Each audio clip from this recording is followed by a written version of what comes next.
Expose hidden emails in spam mail iOS 18. Hey everyone!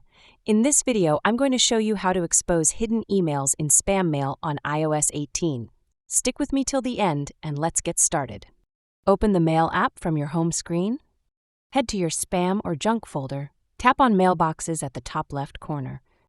From here, select Junk or Spam to access emails marked as spam. Open any email that you think might contain hidden information. To reveal hidden email addresses, scroll to the top of the email and tap on the sender's name or email address. This will show both the from and reply to addresses, often exposing hidden or redirected email IDs. Next, check for any embedded links. Scroll through the email body and long press on any suspicious links to view the full URL without actually clicking on it. If you find the email to be spam, tap on the reply icon at the bottom bar. Scroll down and select Block Sender to prevent future messages from this address. And that's it! Now you know how to expose hidden emails in spam mail and take control of your inbox on iOS 18.